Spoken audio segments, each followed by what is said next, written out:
Right, hi folks. It's been a while since I posted a video, and that's because I got fed up with the rain and the greyness and the politics and all the rest of it. So I went home one night, had a look on the internet and booked myself a week in Spain, which I've just gone back from. And as you can see, I've got a bit of a tan, so the weather was a lot nicer than it is here in the UK. Now, I did film a couple of video bits before I went, but I've forgotten what I filmed and I've forgotten where I'd got to. So what we'll do now is a quick review of where I am and what I need to do. So before I went, I fitted the new electric fuel pump, which is in the boot, and we'll have a look at that.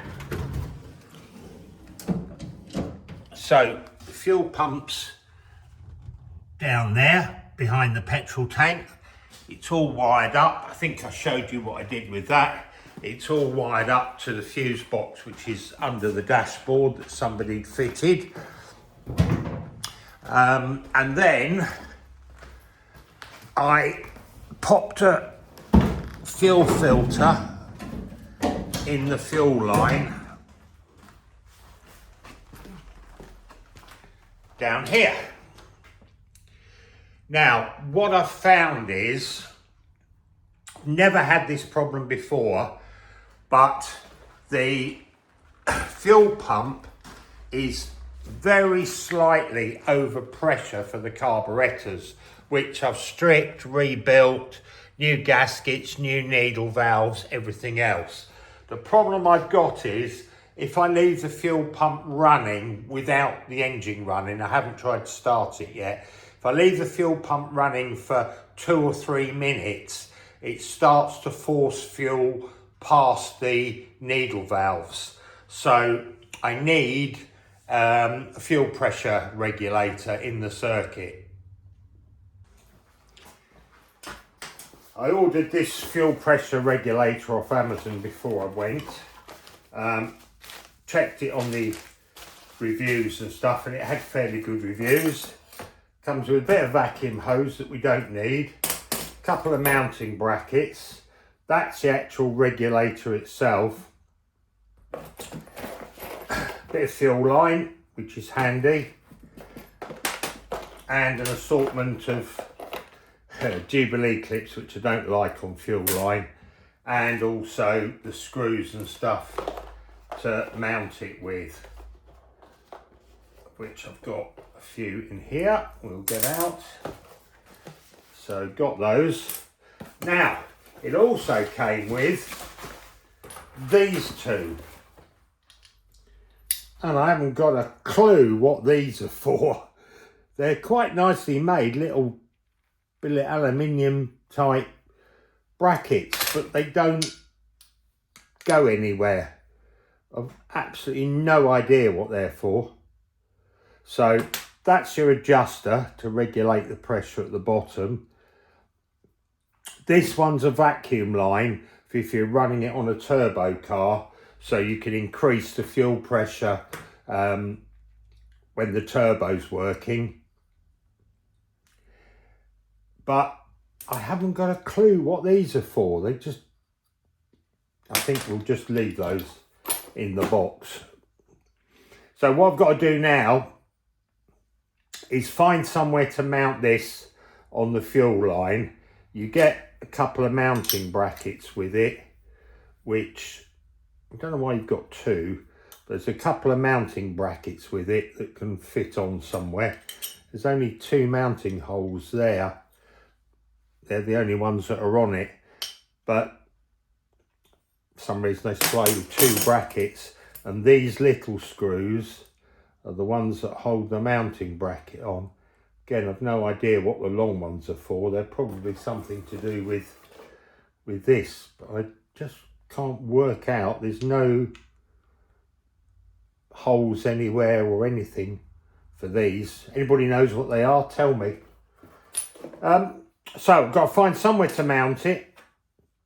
I think what I'm going to try and do is put it where I've got the fuel filter, and I'm going to move the fuel filter further down the line, possibly put it in the boot even before the fuel pump, so it cleans the fuel before it actually hits the pump. So we'll have a look, see where we're going to mount it all.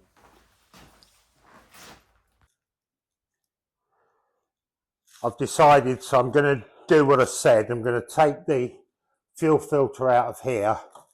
I'm going to fit the fuel pump in here, and I'm going to move the fuel filter further down the line, possibly between the tank and the pump, so it cleans the fuel before it even goes into the fuel pump. So because one job leads to another, this rather disgusting side panel, I'm going to strip this and powder coat this before I do the fuel line, because then I can bolt this back in and it's job done. So next job is sort this scruffy looking panel out.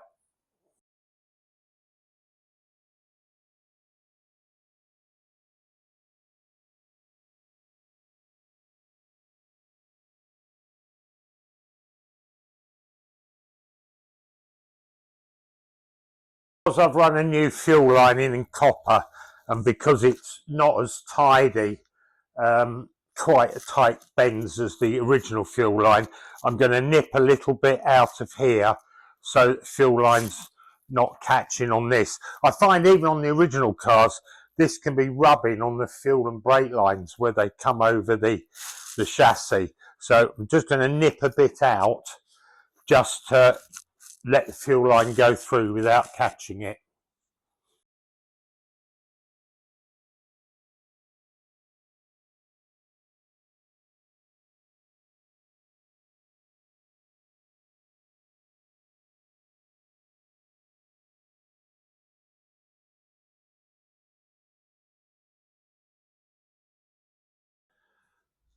Right, I've prepped all the panel.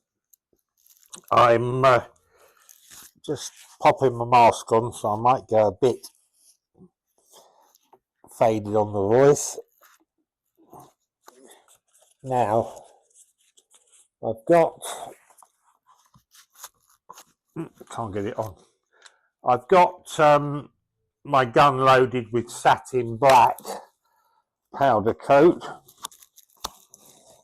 So we'll do it a shoot over to see how it goes.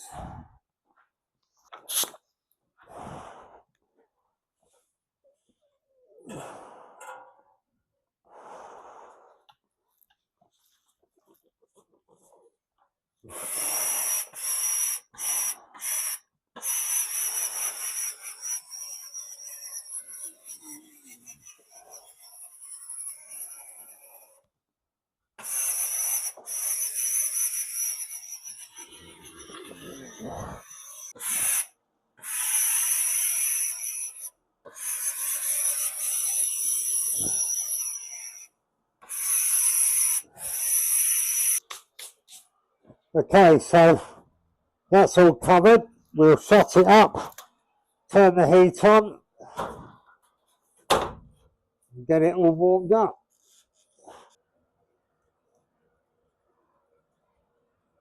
Right, we're holding now at about 370 degrees Fahrenheit, which is 182 degrees centigrade. So that's just spot on where we want it. I'll just... Right, I've powder coated my engine side panel. Doesn't look too bad. And refitted it, put the wiring back in. Now I've got somewhere I can mount this. I can use one of the brackets, which I haven't got here, or I can make a bracket to mount it on here.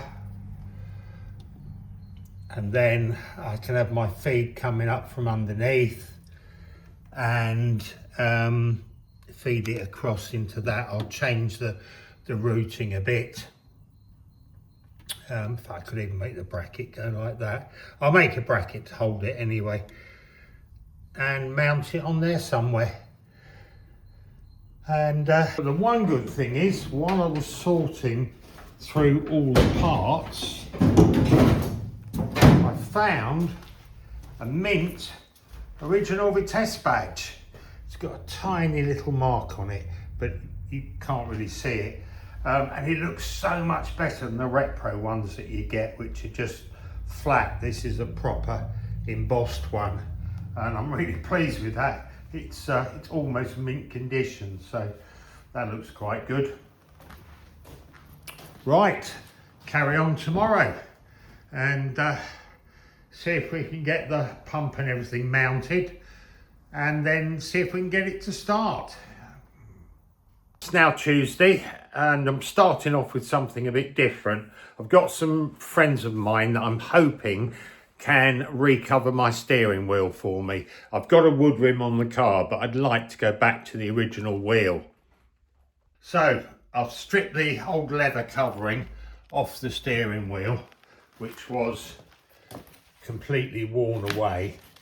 I've kept it in case they want it as a pattern. And I've cleaned all the old paint, whatever it is. It's sort of a plastic coating, but I don't know what it is. It's not really paint, and it's not really powder coat. But anyway, I'm going to powder coat the centre and the bits around that show around the edge. So it's in the paint booth. I'm going to warm it up and get a little bit of paint on it, or powder coat. Powder coated. Just got to get the masking paper off the spokes now, which is not always that easy, because when it's covered in powder coat and it's been heated, it tends to glue on quite well. So you need a razor blade and just peel it off gradually. It's very well stuck. Bit of heat. Well, that's it with all the masking tape off. Took 10 minutes to get it all off, but I'm quite pleased with that. I think that looks really nice. So the spokes are perfect on this one. There's no rust on them at all. Bit of masking tape there. No rust on the spokes, so it looks really good. All it needs is a new leather rim stitching round it. So I shall see if these friends of mine can do it for me. And I'd quite like to have the original wheel back on. And if I do, I'll have a nice motor for sale. And I've just found the original centre cap for it. Needs a bit of cleaning up. We'll see what we can do with that. Quick clean up with some isopropyl alcohol. And that's come out okay. I'm not going to push it in yet because the wheel's got to go off for trimming, but quite pleased with that. I do like the original wheel. And with a new bit of leather around it, should look quite good. Right, back onto my pressure regulator, which I'm going to fit here. I'm going to go to the back, clamp the fuel line off so I don't get too much fuel suctioning out, and then we'll disconnect the fuel filter and find out where I'm going to mount the regulator. Right, having had a look at it, I think I want to mount it there so I can see the gauge.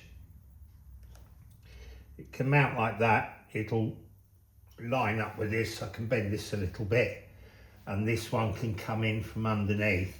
So I need to make a bracket that will go on there, down, and fit onto here.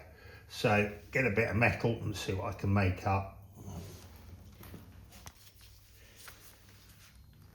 Right, I've made a bracket out of a bit of scrap aluminium angle line that I had, and I'm going to mount it on here on the engine side case. So I'm going to drill it to mark it.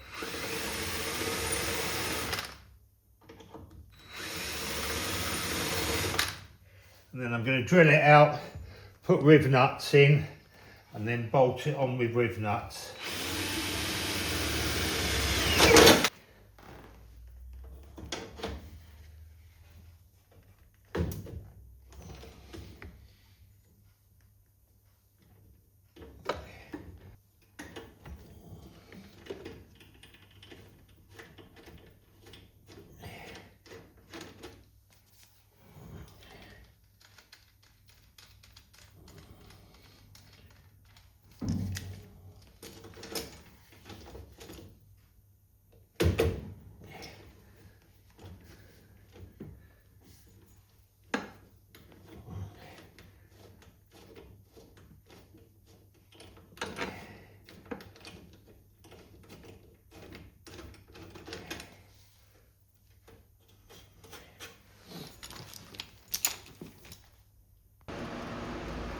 that unfortunately is all I've got time for today. I've painted the bracket black, so it'll be ready to go on tomorrow or whenever I'm back to it. But I've got an appointment this afternoon, so I'm going to have to leave. So that's the end of this one. Hope you've enjoyed it, and see you in the next one. Cheers, bye.